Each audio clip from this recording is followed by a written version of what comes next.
अचानक क्यों टीएमसी सांसद सायनी घोष ने यू टर्न ले लिया है? क्या महाराष्ट्र में जो उद्धव ठाकरे के साथ हुआ था वही अब ममता बनर्जी के भी साथ होने वाला है? क्या बंगाल में बुआ ममता और भतीजे अभिषेक को टीएमसी से बाहर करने का पूरा प्लान शुरू हो गया है, जैसा महाराष्ट्र में उद्धव ठाकरे और शरद पवार के साथ हुआ था? कौन बनेगा बंगाल में टीएमसी का एकनाथ शिंदे? दर्शकों, बंगाल में बीजेपी की सरकार बनने के बाद टीएमसी सांसद सायनी घोष पर कार्यवाही की मांग की जाने लगी है, क्योंकि शिवलिंग को लेकर आपत्तिजनक पोस्ट पर उन्होंने हिंदुत्व का अपमान किया था, जिसके बाद देश और बंगाल के हिंदू उनसे काफी नाराज हैं, कार्यवाही की मांग कर रहे हैं। वहीं बंगाल की बीजेपी सरकार भी एक्शन में है।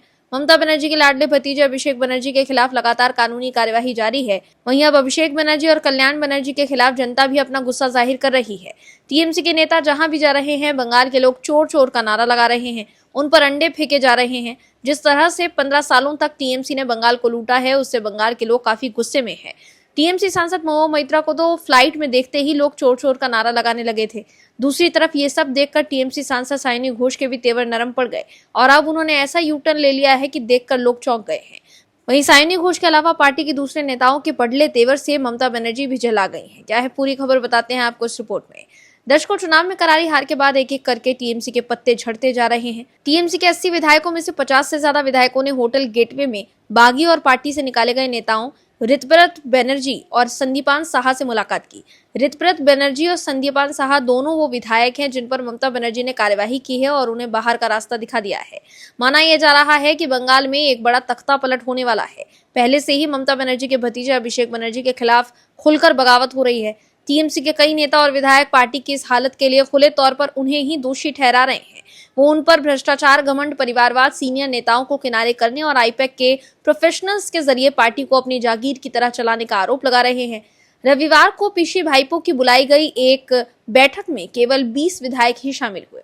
इसके अलावा अलग अलग नगर निकायों के लगभग 100 टीएमसी पार्षदों ने इस्तीफा दे दिया है। कई नेता बीजेपी के साथ बैठक कर रहे हैं, बातचीत कर रहे हैं। कुछ लोग जैसे फिल्म निर्माता और पूर्व विधायक राज चक्रवर्ती चुनाव में हार के बाद पूरी तरह से राजनीति छोड़ चुके हैं। वहीं टीएमसी के कुछ नेता खुले तौर पर पार्टी पर आरोप लगा रहे हैं कि 15 साल सत्ता में रहने के बाद पार्टी जमीनी हकीकत से कट गई है, सिंडिकेट और कटमनी की आदी हो गई है और हिंसक रूप से अहंकारी हो गई है। वे जवाबदेही और आत्ममंथन की मांग कर रहे हैं, जिसका ममता बनर्जी ने जिद के साथ विरोध किया है। मगर पार्टी के टूटने का सबसे मजबूत और जोरदार दबाव वहीं से आ रहा है जहां से टीएमसी खड़ी हुई थी। मतलब जमीनी स्तर से अभिषेक बनर्जी को जनता के गुस्से का सामना करना पड़ा। वो सोनारपुर गए थे, उनके ऊपर अंडे और जूते फेंके गए। कल्याण बनर्जी ने अगले दिन आरोप लगाया कि उनके सिर पर एक पत्थर लगा था। लेकिन इन सबसे ऊपर जहां भी वो गए, चोर चोर के नारे लगे। इस तरह का दृश्य हर टीएमसी विधायक और सांसद को बेहद चिंतित कर रहा है। वहीं टीएमसी के नेताओं को डर सता रहा है कि ममता बनर्जी और अभिषेक बनर्जी के साथ जुड़ाव उनका राजनीतिक करियर बर्बाद कर सकता है। शायद यही वजह है कि कभी खौफ मानी जाने वाली टीएमसी के पतन को तेजी से आगे बढ़ रही है। यही वजह है कि टीएमसी सांसद सायनी घोष भी अब पार्टी के पक्ष में खुलकर नहीं बोल रही। चुनाव से पहले सायनी घोष बीजेपी के नेताओं पर जमकर हमले कर रही थी, मगर अभिषेक बनर्जी पर हुए हमले के बाद सायनी घोष ने बीजेपी का नाम तक नहीं लिया। ऐसे में आप दर्शक समझ सकते हैं कि कैसे सायनी घोष का नजरिया अब बीजेपी को लेकर बदल चुका है। वहीं टीएमसी के 50 से 60 विधायक और 20 सांसद के बीजेपी में शामिल होने की खबर आ रही है। अगर टीएमसी के 80 विधायकों और 29 सांसदों में से आधे से ज्यादा यानी लगभग 40 से 45 विधायक और 15 से 18 सांसद अलग होकर टीएमसी के 2 घास फूल वाले चुनाव चिन्ह के लिए चुनाव आयोग से संपर्क करते हैं, तो ये ममता बनर्जी और उनके भतीजे अभिषेक के पार्टी पर दावे को खारिज करने के लिए काफी हो सकता है। वहीं सोमवार को एमएलए कुणाल घोष ने टीएमसी नेताओं से हाथ जोड़कर गुजारिश की है कि वो डूबते जहाज को छोड़कर न भागें।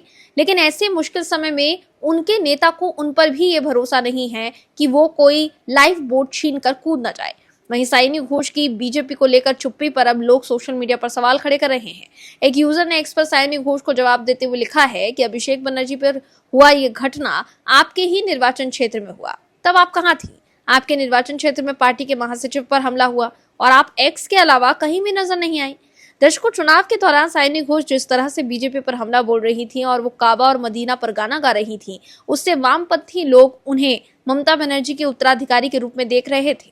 वहीं चुनाव के बाद जिस तरह से सायनी घोष के तेवर बदले और शिवलिंग पर की गई आपत्तिजनक पोस्ट को लेकर उन्होंने कहा कि इसके लिए वो माफी मांग चुकी हैं और उस वक्त वो सिर्फ 22 साल की लड़की थी। ऐसे में साफ है कि कार्यवाही के डर से उनके तेवर बदल गए हैं और अब वो बार बार माफी की बात दोहरा रही हैं। ऐसे में साफ है कि क्या वो ममता बनर्जी से दूरी बना रही हैं। वहीं ममता बनर्जी ने भी आरोप लगाया था कि बीजेपी उनकी पार्टी को तोड़ रही है। Bureau report, OMH news.